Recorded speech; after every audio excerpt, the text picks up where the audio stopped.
suis Charles Lemay. Mon lien avec Réseau, c'est que j'ai un fils sourd. C'est ce qui nous a amenés à nous impliquer auprès des familles d'enfants sourds. Moi, je suis Francine Drouin. Je suis la conjointe de Charles. Alors, notre fils est sourd. Puis, justement, quand il a eu 20 ans, on a décidé que peut-être qu'on pourrait, à ce moment-là, mettre un groupe sur pied pour permettre aux parents de se rencontrer. Réseau, c'est une association de parents d'enfants sourds et d'amis et d'éducateurs, mais d'abord des parents. Les premières années, on a eu des rassemblements provinciaux où on était une centaine de personnes. Puis, lentement, on a réussi à rejoindre d'autres parents et à offrir des services.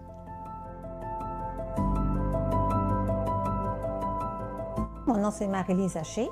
Je suis une mère de 4 enfants, dont le plus jeune, Kai, est sourd. On restait à Moncton, au Nouveau-Brunswick, dans le temps. Puis on s'est fait dire qu'un enfant sourd, ce qu'on voulait signer avec, c'était seulement en anglais. Il n'y avait pas de service en français dans le temps, dans les Maritimes. Puis j'ai découvert Réseau. Puis je me suis dit, s'il y a un organisme, il doit y avoir d'autres choses pour les francophones. C'est pour les parents, il doit y avoir quelque chose pour les enfants. Alors, de là, j'ai découvert le Centre Jules Léger. Puis je me suis dit, s'il y a une école, ça veut dire qu'il y a une communauté. Il y a d'autres personnes sourdes. Mon enfant ne va pas être isolé. Alors, de là, je me suis tournée vers mon mari, puis je lui ai dit, je t'aime de tout mon cœur. On te suivra n'importe où dans le monde, mais on s'en va à Ottawa. C'est la place pour notre enfant, pour notre famille. C'est bien pour tout le monde, mais ça va bien aller pour Kai. Elle aime ça aller dans les tunnels, creuser, puis avec son long pas. Ce qui nous interpellait beaucoup, c'était toute la question de communication. Comment est-ce que cet enfant-là va pouvoir... Il ne nous entend pas, alors... Mais ça a pris beaucoup de temps avant qu'on ne connaissait même pas à ce moment-là la langue des signes. Alors, ça a pris plusieurs années avant qu'on apprenne qu'il y avait une langue visuelle qui existait et puis que l'enfant pouvait apprendre à communiquer avec ça. Mais à condition, il apprendrait la langue des signes seulement s'il était exposé. Alors, il fallait que les parents l'apprennent aussi. Quand j'ai appris que Laurence avait une surdité, ma priorité, ça a été de trouver une façon de communiquer avec elle. Et je connaissais un petit peu déjà certains mots en LSQ, mais je voulais vraiment agrandir mon vocabulaire, donc je cherchais des cours d'LSQ. Puis je suis tombée sur Francine Drouin, qui m'a appelée à la maison, puis une belle histoire d'amour a commencé avec Réseau. Donc j'ai pris des cours d'LSQ, mais après ça, je me suis inscrite comme membre Réseau. Notre famille est inscrite à Réseau, puis on a fait des activités avec eux. On a eu de l'aide, beaucoup d'aide de Réseau aussi. Du sport pour nous, les parents, parce que je savais pas je connaissais rien sur la surdité. Ils m'ont fait beaucoup d'éducation. Il y avait quelqu'un qui venait à la maison, qui nous donnait des cours en LSQ pour pouvoir communiquer avec Kai, parce qu'il y avait quand même 6 ans dans le temps, puis il n'y avait pas de langue. Les œufs,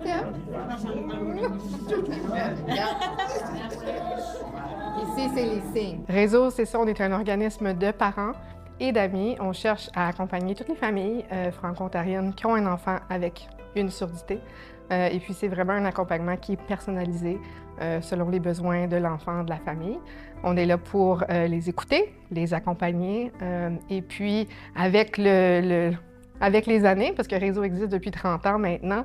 Quand on travaille avec des enfants qui ont une surdité ou qui sont malentendants, il faut aussi inclure les familles parce qu'il ne faut pas oublier que le parent, c'est le premier éducateur de l'enfant. La surdité, c'est quelque chose qui est quand même assez rare. Alors en Ontario français, on parle d'une double minorité. Depuis la pandémie, on s'est adapté. Alors tous les cours, les ateliers de langue des signes sont offerts en virtuel, c'est un côté positif parce qu'on peut justement rejoindre les familles. On a développé une application mobile en collaboration avec la Cité, le ministère de l'Éducation en 2019. Et puis on continue de travailler sur d'autres projets pour appuyer les familles. Le studio, c'est une belle collaboration avec le consortium Centre Jules Léger. Alors, Réseau réalise plusieurs de ces projets ici. Alors, en 2005, on a créé le dictionnaire LSQ français pour l'enfant et sa famille. Alors, tout le tournage s'est passé ici, des mots de vocabulaire. L'Association ontarienne des sourds francophones, la OSF, c'est un de notre association sœur, dans le fond, qu'on appelle. Ce sont les adultes sourds de la communauté francophone. Alors, Réseau ne pourrait pas réaliser aucun de ces projets sans leur merveilleuse collaboration. On collabore, en fait, à différentes activités. Des fois, on fait des activités pour les jeunes. Pour les adultes qui sont sourds aussi, malentendants, les parents qui ont des enfants sourds, qui sont membres avec Réseau. Alors, des fois, on fait des collaborations, notre association et Réseau. Il y a des grands adultes sourds qui sont là, qui signent, et ça donne des modèles pour les enfants sourds aussi, qui en profitent pour communiquer avec des modèles adultes, et on donne la sensibilisation pour les parents. Je pense que ça a dépassé ce qu'on faisait au départ, c'est clair. On a influencé le système scolaire. On a réussi à faire démarrer une école spécialisée en Ontario. Les activités familiales organisées par Réseau, c'est tellement important parce que ma fille est malentendante, puis elle s'associe à la culture sourde. Donc, c'est important pour elle d'être en contact avec d'autres personnes sourdes, puis c'est comme une famille. Ceux qui n'ont pas d'autres problèmes que l'acquisition d'une langue, ceux qui sont sourds, mais qui n'ont pas d'autres problèmes au niveau mental, deviennent des adultes très fonctionnels en société.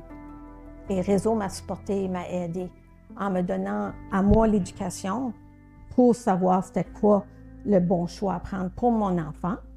C'est possible aussi de découvrir cette belle langue-là, parce que si tout le monde apprenait comment dire bonjour et merci en langue des signes, bien déjà la société serait un peu plus inclusive, un peu plus accueillante pour tout le monde.